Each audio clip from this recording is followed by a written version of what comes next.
Hello, today I'm joined by Hira Butt, who's one of the artists exhibiting in the exhibition, which is open at the Herbert Gallery, titled 13 Ways of Looking. Hi, Hira, do you want to introduce yourself? Yes, hi Sylvia. This is Hira Butt. I'm Birmingham-based artist. Um, Originally, I'm from Pakistan, and I came to this country in 2009. A few years back, I got a chance to do my master's from Birmingham City University, and since then, I've been trying to make my way in the art world. So yes. Okay, so what inspires your work?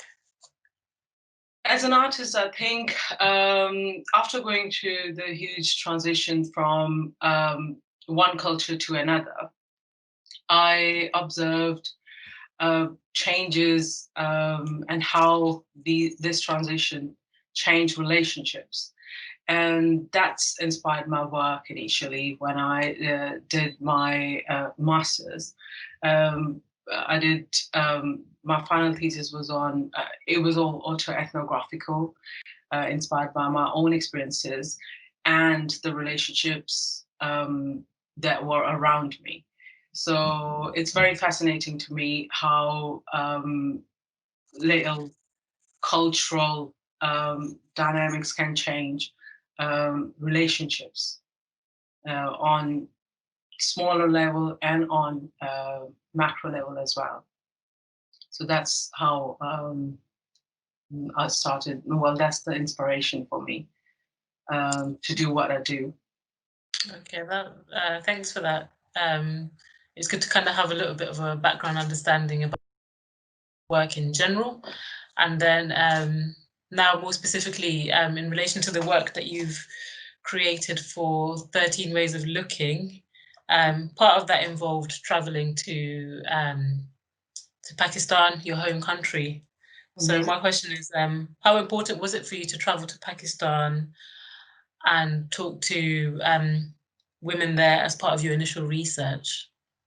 The piece that I've done for um, this particular exhibition is inspired by one of the biggest element of it is bangles.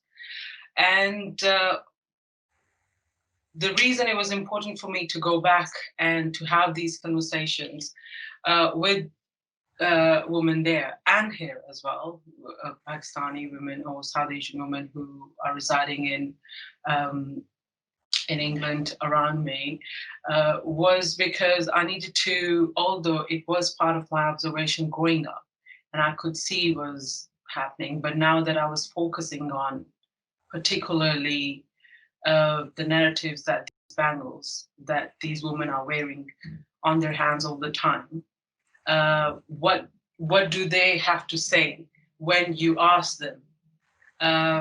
What is it that they perceive them as? Because I felt that it's not just, obviously it is, my work is personal, it is autoethnographical, but at the same time it's not just about me, it's about others.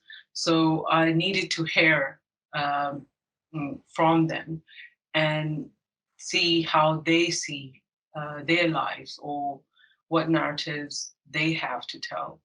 And it was very fascinating. I really enjoyed. It's very personal. So it was nice to hear that what are their experiences, what changes they go through, what what what gets them through life, and what do they think of themselves as women when they become a wife from a daughter. So the role changes, the generational transition, or what were the talks they had with their mothers, with their grandmothers, and what are they thinking about? What other conversations they want to have with their daughters? So it was important for me to, although I was part of it growing up, and it I had my personal experience as well, but I wanted to know a bit more because these are the questions I have never asked anyone, never ever. You wouldn't even think that okay, I should ask. I never went to my mother and asked her questions about her life or her changes that she went through because I thought I'm not supposed to ask. So it was important that I have these conversations, and it's amazing the stories people come up with or they want to share. So yes. So I think my kind of understanding of what you were doing when you were speaking to women of Pakistani heritage was that it was quite focused on the transition into marriage, Mm-hmm. specifically, and how that impacted their lives. So the questions you were asking were drawing out their experiences around marriage.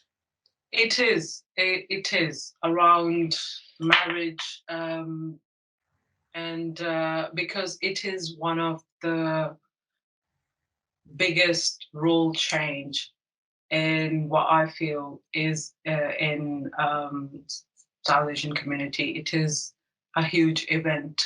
It is celebrated in a very, in a gigantic way.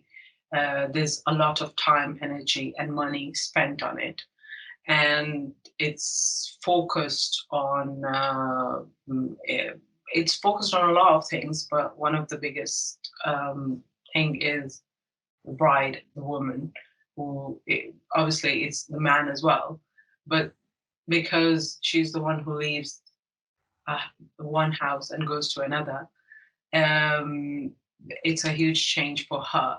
So, and what it's very layered and it's more complex when you not just go through change of from being a daughter or sister, you add another role to your personality, that is you're a wife now, and a daughter-in-law and a sister-in-law, but it becomes a bit more complex when you have to change from one entire home culture to another culture, and how do people settle in it, and what are the changes they go through and what difficulties they feel, how do they feel.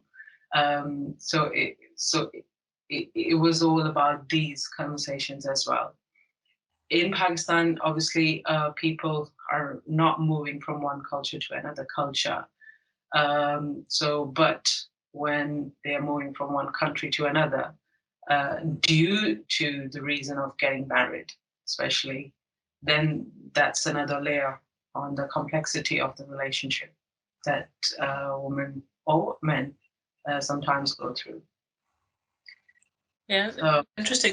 Yeah, very kind of complex themes that you're trying to unpack within your practice there. And in relation to just coming back to that, the conversations that you had with the women of Pakistani heritage, how did that influence the work that you're currently showing at the Herbert? I think it influenced. It is about them. So it's what I realized during the conversations was that this is the complexities that they go through is generational. It's not that one generation of women are facing it. It's something that it continues, and it looks like that it's going to continue until and unless it will be addressed, recognized, or at least a conversation can be started around it. And I wanted to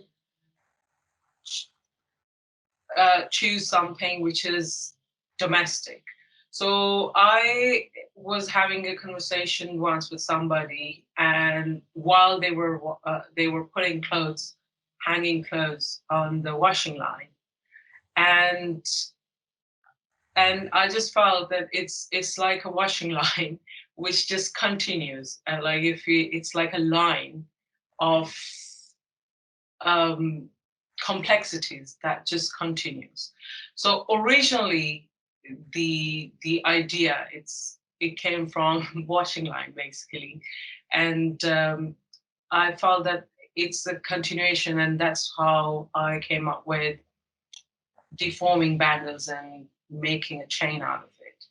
And it's like it is like a loop, but it's not a loop at the same time.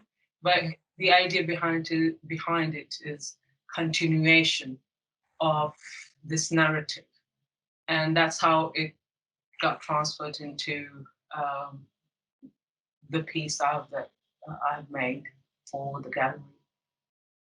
Oh, great. And I think when you kind of go and see the work, I think Yes, physically you get a real sense of some of these themes that you're discussing in this video. Can you talk us through the process of creating this piece? the process. Yes. Can I talk about the residency I did before? Yeah. Yes. Okay. So I was doing a residency at Fail Better in my studio, and I was just experimenting with the previous material that I have used previously in my work. And one material, which is bangles, which was not in massive quantity, however, a very big part of it, I used previously. And I wanted to, during the experimentation, I stumbled upon this idea of deforming um, bangles and creating something out of it. And that's when I started thinking about community and involving um, general public and meeting other women and even men if possible, and maybe talking about what I'm experiencing or what I had experienced, and what do they think about the relationship and the transitions you go through because of relationships, and or the other way around. And it was because of that that I thought, okay, so I can actually, because of the material of the bangles that I was using, it was easy to deform and change its shape. And that's how it developed. And then what I wanted was it to be huge. And the only reason, one of the reasons behind it, was because of the significance of the event of marriage that happens in South Asian culture, because it is an event where people make a big deal out of it. It's a huge celebration. It's about community. It's about everyone coming together and is celebrating that one particular day. And there's a lot that's spent, and it's grand, and it's something to show off about.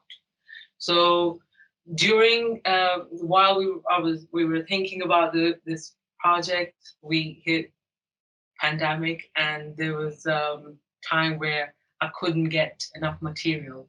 So I had to rethink that whether and if how will the piece be affected if I'll use less material, and maybe I should use some other material to expand it and everything. So it took, there was a lot of experimentation before I ended up with what I have now. Luckily, I was able to get more and more um, bangles. However, a lot of shopkeepers here didn't have much of them in their shops because of no import export. So, but it was a gradual process, and I took it outside, experimented with it to see how it will look in a domestic environment, in a house environment, um, in just in studios. So it was gradual. It was, and the other thing I had to do was made it all myself. Originally, I wanted other people to get involved, but due to social distancing, I couldn't do that.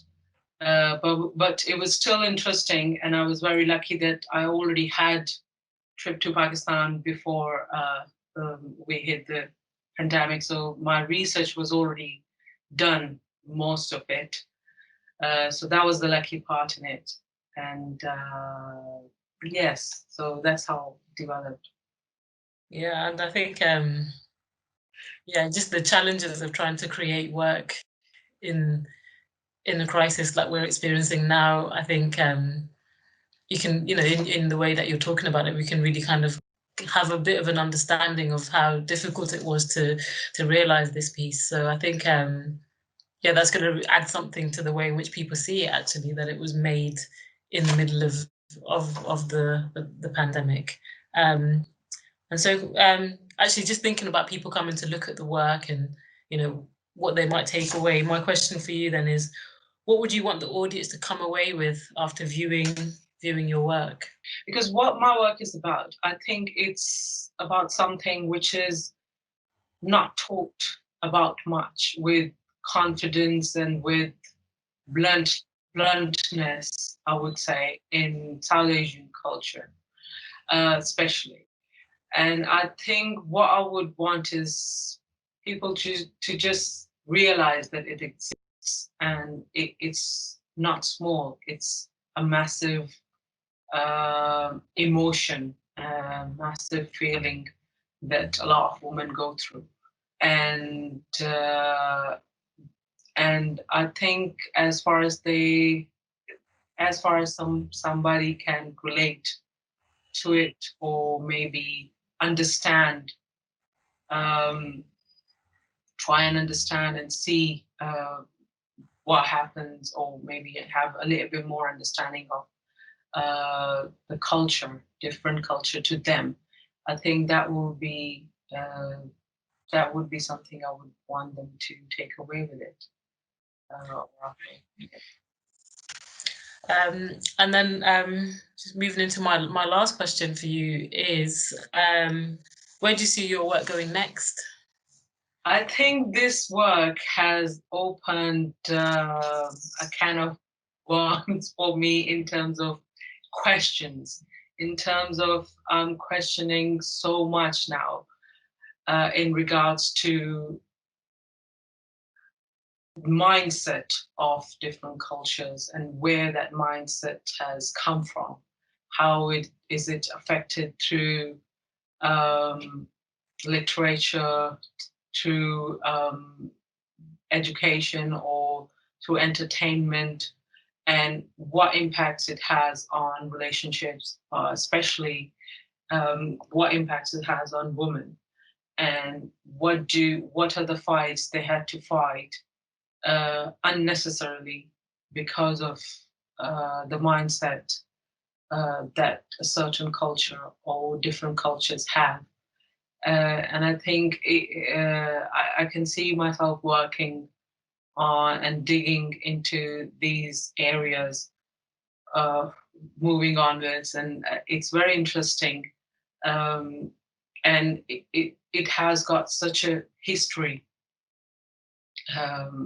behind it. So I think I see myself doing that, and creating more and more work around it, to just to explore these areas a bit more in depth, so I can understand that where is the problem, and can it be solved, and how can it be solved, and what are the possible solutions, and why are we not already doing that?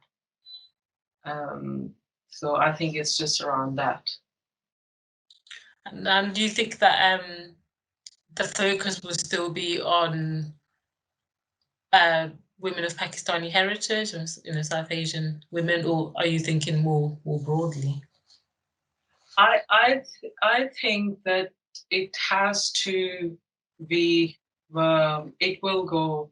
I'll have to expand it because it it started obviously because it was initially my work started from just expressing myself and my personal experiences that I went through. But the more and more I realize it, the more I do my research, the more I talk to people, to women about it, I'm realizing it's global, just like COVID-19.